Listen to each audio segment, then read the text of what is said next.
En el marco de Agroinnovatec 2024, es un gusto dirigirme a ustedes, que son la semilla de un nuevo amanecer en la agricultura y los agronegocios en Bolivia. Soy Juan Carlos Iturri, director ejecutivo de la Fundación IES, y voy a hacerles una muy pequeña presentación de por qué debemos innovar en los agronegocios.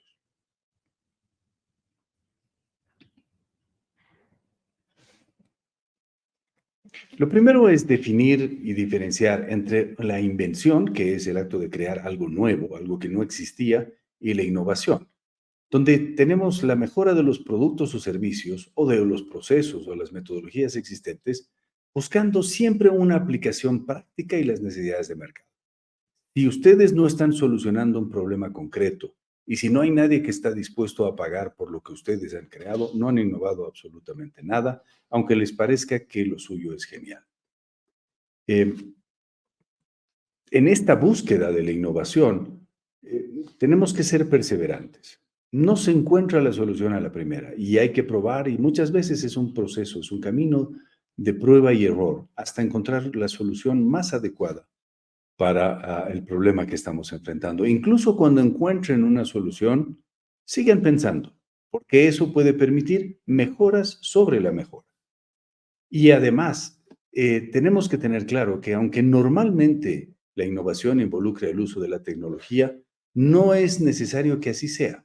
Innovar también puede implicar hacer las cosas de manera diferente con la tecnología existente. Por lo tanto, no hay que anclarnos solamente en el uso de lo digital, de la tecnología, de los apps, aunque la mayor parte de las veces los grandes saltos en la productividad se alcanzan con el uso de la tecnología. Ahora, ¿por qué innovar en agronegocios? En Bolivia, la mayor parte de nuestro ingreso proviene de los agronegocios, ahora que los hidrocarburos y la minería están de capa caída. Pero además, las oportunidades de crecimiento, de un crecimiento sostenible, si se hacen las cosas bien, vienen del aprovechamiento de los recursos que tenemos y dentro de ellos, la posibilidad de crear alimentos cuya demanda no va a decrecer sino incrementarse en el mundo, tanto en la demanda interna como la demanda de exportación. Por lo tanto, seleccionar bien cuáles son los productos que queremos generar y a qué mercados se van a destinar y cuáles son las características de estos productos es fundamental para poder avanzar. Pero al mismo tiempo, debemos ser capaces de poder competir con el resto. Y uno de los principales factores de competitividad es la productividad, es la capacidad de hacer cosas con un ritmo, en un tiempo, con un costo y con una calidad que sea la adecuada para el mercado al que queremos atender. Y lastimosamente, en Bolivia, la productividad es más baja que la de todos los países vecinos que tenemos en casi cualquier producto de agronegocios que estemos hablando. Y esto es muy complicado porque nos resta competitividad, nos deja fuera de ciertos mercados, y esta competitividad no solo debe ser acompañada de la productividad en el campo, sino de la capacidad logística de sacar nuestros productos siendo un país mediterráneo. Por lo tanto, la combinación de ciertos elementos estructurales, de servicios para atender las necesidades de las exportaciones y de una productividad en el campo, sea esta producción agrícola, ganadera o silvicultura, eh, hacen la diferencia. Y esta diferencia, este incremento en la productividad repercute sobre toda la cadena. Los agronegocios tienen la ventaja de que involucran a muchos sectores que se interrelacionan con ellos, desde los productores directos hasta los transportistas, las empresas de servicios, quienes comercializan los productos, en fin, se hace un encadenamiento que eleva el multiplicador económico de esta industria eh, eh, a niveles muy altos comparadas con otras industrias como el comercio, por ejemplo.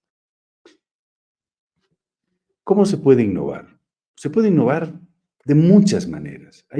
Hay cientos. Lo que yo voy a mencionar son solamente algunos ejemplos de cómo funciona el tema. Por ejemplo, las semillas y el material genético. Les voy a contar la historia del maní. El maní es endémico de Bolivia. Eso quiere decir que las primeras plantas de maní se han dado en la región del Chaco, que abarcaba en ese momento no solo Bolivia, sino parte del norte argentino y el Paraguay. Tenemos variedades nativas que no existen en ningún otro lugar del mundo y sin embargo no tenemos guardadas sus semillas. Si hoy día usted quiere plantar eso a nivel industrial, no tiene de dónde conseguir la semilla. Y así nos pasa con muchas variedades de quinoa, variedades de tarwi, variedades de cañagua, en fin, casi cualquier producto que tenemos que sea originado en Bolivia, hemos perdido la posibilidad de tener un material genético preservado que nos permita seguir produciendo hacia adelante. No es tarde y es una gran oportunidad.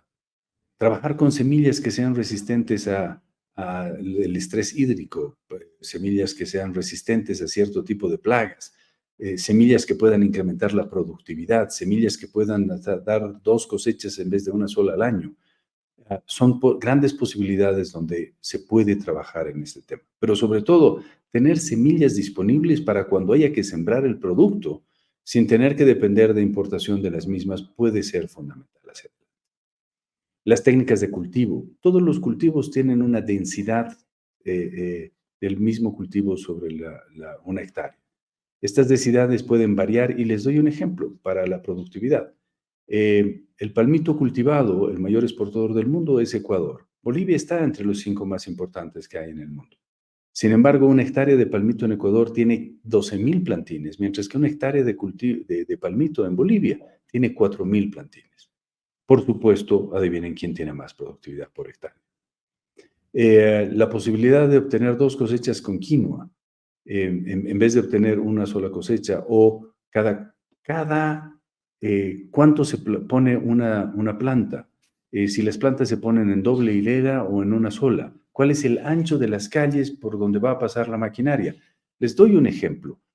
Uno de los manís más interesantes que tenemos es el maní overo, maní jumbo, gigante, muy interesante, con una posibilidad grande para tener un mercado premium de forma internacional.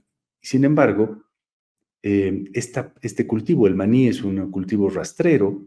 El maní overo viene en plantas que pueden ser erectas o semierectas. Y esto quiere decir que la planta crece parada en vez de crecer pegada al piso y no hay máquinas para cosechar una planta que viene parada. Y nadie va a producir máquinas en el mundo para un cultivo que es anecdótico, comparativamente hablando en volumen, con el resto del tema.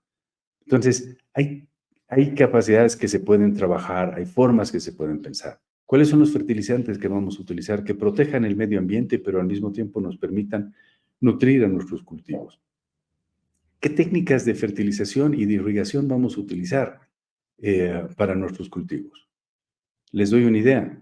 El Perú exporta 1.600 millones de dólares en arándanos. Y la mayor parte de sus cultivos son en macetas, en cultivos controlados, donde el sustrato, el suelo, ya no es necesario. Están sobre un material de coco inerte, porque toda la alimentación viene por hidroponía para poder crecer. En fin, hay cualquier cantidad de formas de innovar en la producción de alimentos. Y esas innovaciones pueden llevarnos a tener no solamente soberanía alimentaria, sino excedentes de exportación para traer los dólares que hoy día son tan necesarios en el país. Y si esto es importante al momento de cultivar y producir, también es importante en las técnicas de cosecha y la post cosecha. Cuando ustedes van al tema del maní, por ejemplo, tan importante como tener una planta y una producción que sea abundante, es poderla manejar a tiempo, porque si no la manejas a tiempo, esa tu producción genera aflatoxinas y por lo tanto no puede entrar a los mercados premium hacia adelante. Ni hablar de todas las oportunidades de mejora en la transformación industrial.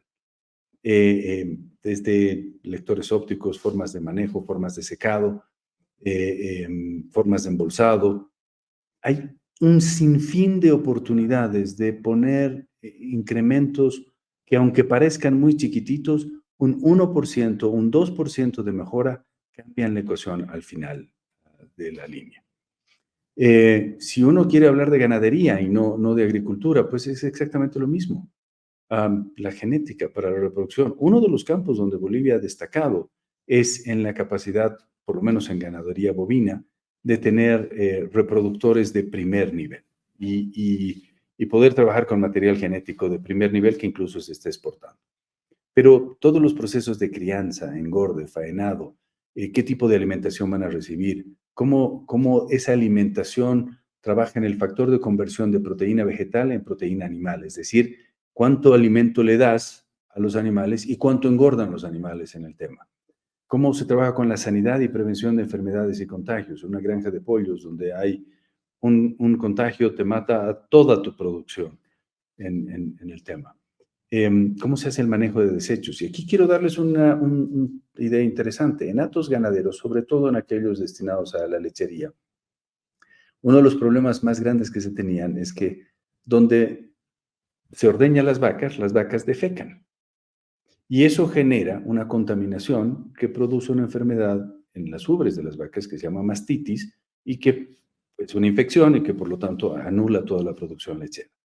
Para solucionar ese problema, se crearon unos espacios donde estaban cementados y donde se lavaba estos excrementos, pero después, ¿qué hacías con los excrementos? Bueno, los excrementos se convirtieron en biodigestores, unos espacios que pueden ser desde espacios de concreto o que pueden ser unas como mangas de plástico, donde se junta toda esta agua con los excrementos. Y por lo tanto, tienes una solución a un problema de contaminación ambiental a partir de los excrementos de los animales, porque una vez que lo vuelves gas y ese gas lo quemas, atendiendo una necesidad para generar iluminación, para generar energía, para cocer alimentos,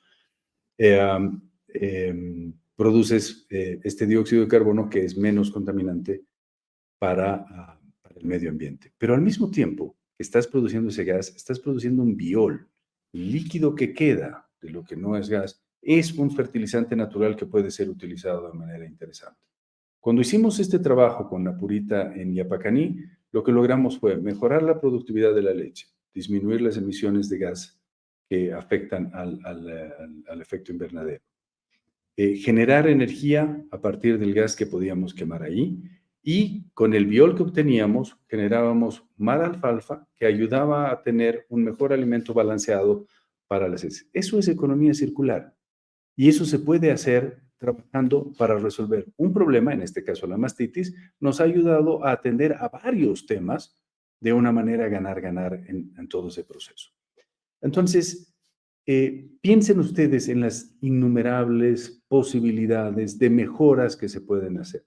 Desde luego, cuando los más tecnológicos sueñan, van a decir, yo quiero el dron que me permita determinar cuál es la capacidad del suelo o dónde están las vacas del hato ganadero que tengo, porque le implantas un chip a las vacas y puedes controlar no solamente dónde están, cuánto han comido, cuánta agua han consumido, cuánto han engordado, en fin, hay muchas formas de utilizar la tecnología también. Lo que quiero ponerles son ejemplos que tienen que ver con desarrollo tecnológico y sin desarrollo tecnológico y todos son innovación.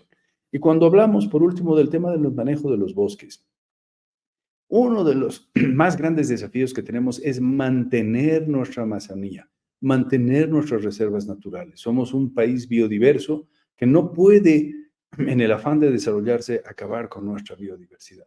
Pero al mismo tiempo, la gente tiene que comer, la gente tiene hambre. Por lo tanto, si no encontramos soluciones eficientes que permitan aprovechar los recursos que tenemos, pero de una manera sostenible, vamos a tener una degradación de nuestros bosques, una reducción de la superficie, una mala utilización, estas quemas indiscriminadas. Y sin embargo, hay la oportunidad de introducir nuevas tecnologías, nuevas formas de aprovechamiento de una manera sostenible de los bosques naturales y sus productos. Y al otro lado, existe una gran oportunidad en generar bosques implantados. Una de las empresas que apoyamos, Multiagro, había desarrollado bosques de pinos en los valles cochabambinos, cuyo aprovechamiento y regeneración permitían que las comunidades puedan tener ingresos de una manera sostenible y se puede obtener no solamente madera, sino también derivados de la madera, como el papel y demás, con un buen manejo de esos bosques y haciendo que se pueda preservar el medio ambiente. Se sembraron esos árboles, una institución llamada DESEC, sembró árboles en lugares que no eran cultivables, en laderas de montaña y demás.